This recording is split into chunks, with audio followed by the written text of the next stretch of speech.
Hello friends, எல்லாரும் எப்படி இருக்கீங்க? நான் உங்களோட கனடா. இன்னைக்கு நம்ம என்னுடைய பார்க்க போறோம்னா நைட்டு டின்னர் ரொட்டீன் தான் இன்னைக்கு பார்க்க போறோம். ஸோ நைட்டுக்கு வந்து நம்ம என்ன ரெடி பண்ணலாம்னு சொல்லிட்டு யோசிச்சோம். சரி, தோசை இன்னைக்கு ரெடி பண்ணலாம்னு சொல்லிட்டு மசாலா தோசை ரெடி பண்ணலாமே. ஏன்னா மும்பைல தான் நம்ம தோசை பண்ணி பார்த்துருப்பீங்க. ஸோ ஊருக்கு வந்த பிறகு சரி மசாலா தோசை பண்ணலாமே அப்படின்னு சொல்லிட்டு மாவெல்லாம் கலக்கி எல்லாமே ரெடி பண்ணி வச்சுட்டோம். ஸோ இப்போ வந்து நம்ம வந்து தோசை சுட போறோம். தோசை சுட போறது மாமா தோசை சுடுப்பாங்க. சோ நம்ம வேலை என்ன பேசுற வேலைதான். சரி வாங்க வீடியோக்குள்ள போலாம். அன்று காதல் பண்ணியது உந்தன் கண்ணம் கிள்ளியது அடி இப்போதும் நிறம் மாறாமல் இந்த நெஞ்சில் நிற்கிறது. அங்கு பட்டு சேலைகளும் நகை நட்டும் பாத்திரமும் உதை கேட்டேனே. இன்னைக்கு நம்ம விறகு அடுப்புல தான் நம்ம தோசை சுட போறோம். ஸோ அங்கே மும்பையில் வந்து நம்ம கறிக்கட்டையில தான் தோசை சுடுவோம். கறிக்கட்டை அடுப்பில் தான். ஸோ சரி நம்ம வெளியில் வச்சு பண்ணலாமே. கேஸ் அடுப்பில் டெய்லி நம்ம தோசை சுடுறது தானே. வெளியில் வச்சு நம்ம அந்த அண்டங்கண்டிலாம் வச்சு நம்ம அப்படி சுட்டால் எப்படி இருக்கும் அப்படின்னு சொல்லிட்டு மசாலா தோசைக்கு தான் நாங்கள் தனியாக மசாலாலாம் ரெடி பண்ணோம். அதுக்கப்புறம் தோசை சுடுறதுக்காண்டி மாமா எல்லாமே அது செட்டிங் பண்ணாங்க. பண்ணிவிட்டு அதுக்கப்புறம் விறகெல்லாம் வைக்கணும்லாம் வச்சு அது கீழே விழுந்துடக்கூடாது அப்படின்னு சொல்லிட்டு எல்லாத்தையும் கரெக்டாக செட்டிங் பண்ணிட்டு இருந்தாங்க. அப்புறம் அடுப்பு பற்ற வச்சாங்க. பற்ற வைக்கிறதுக்குள்ள நாங்களும் சரி உருளைக்கிழங்கு பாஜி எல்லாம் ரெடி பண்ணிடலாம்னு சொல்லிட்டு நாங்கள் கிச்சனில் எல்லாம் ரெடி பண்ணியிருந்தோம். மாமா இங்கே வெளியில் ஃபுல்லாமே தோசைக்கானது அந்த அடுப்பு எல்லாமே அது ரெடி பண்ணியிருந்தாங்க. அதுக்குள்ளே பாப்பா பானிபூரி வாங்கினோம். ஸோ அது எல்லாரும் ஒரு பார்சல் வாங்கி சாப்பிட்டுட்டு இருந்தோம்.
சாப்பிடுங்க சாப்பிடுங்க.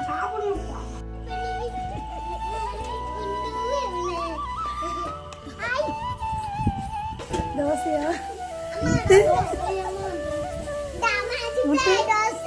இங்க பாரு ஒரு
எனக்கும் தோசையை சுட்டு கொடுத்துட்டாங்கப்பா. நானும் எப்பண்டா நமக்கு தோசை வரும் சாப்பிட்லான்னு பார்த்தேன்.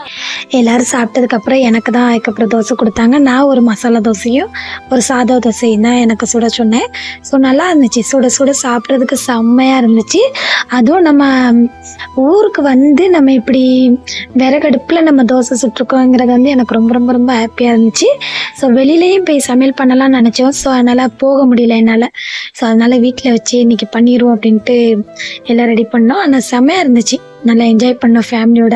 ஸோ இப்படி ஃபேமிலியாக என்ஜாய் பண்ணுறதுக்கு வந்து ரொம்ப ரொம்ப ரொம்ப எல்லாத்துக்குமே சந்தோஷமாக இருக்கும். ஸோ அதேமாதிரி உங்களில் யாரெல்லாம் நீங்கள் ஃபேமிலி கூட இருந்து உன்னடியாக உட்காந்து சாப்பிட்ருக்கீங்க, அதுவும் இல்லாமல் இப்படி நைட்டு டின்னருக்கு வந்து வெளியில் இப்படி அடுப்பை வச்சு சமையல் பண்ணியிருக்கீங்கிறத வந்து கமெண்ட் பாக்ஸில் கமெண்ட் பண்ணுங்கள்.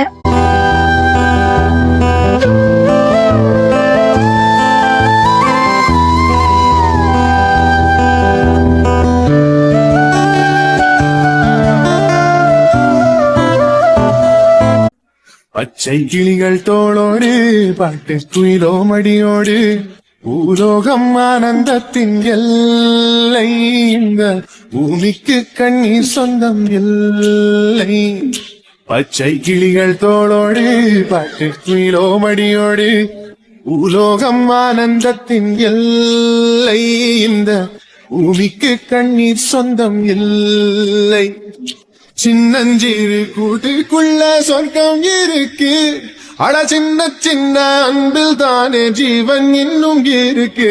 பட்டாம்பூச்சி கூட்டத்துக்கு பட்டாயதுக்கு அடபாசம் மட்டும் போதும் கண்ணே, காசு பணம் என்னத்துக்கு. பச்சை கிளிகள் தோளோடு பாட்டு குயிலோ மடியோடு ஊரோகம் ஆனந்தத்தின் எல்லை, இந்த பூமிக்கு கண்ணீர் சொந்தம் இல்லை.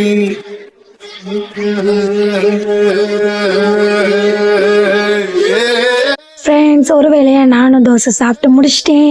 அடுத்து என்னோட குழந்தைனர், என்னோட தம்பி எல்லாமே சாப்பிட்டுக்கிட்டு இருந்தாங்க. ஸோ மாமாவும் ஒவ்வொரு தோசையாக சுட்டு கொடுத்துட்டே இருந்தாங்க. ஸோ இந்த வீடியோ பிடிச்சிருந்துச்சுன்னா மறக்காமல் லைக் பண்ணுங்கள், அப்படியே நம்மளோட சேனலை வந்து சப்ஸ்கிரைப் பண்ணிடுங்க, தொடர்ந்து சப்போர்ட் பண்ணுங்கள். ஓகே, பாய் பாய்.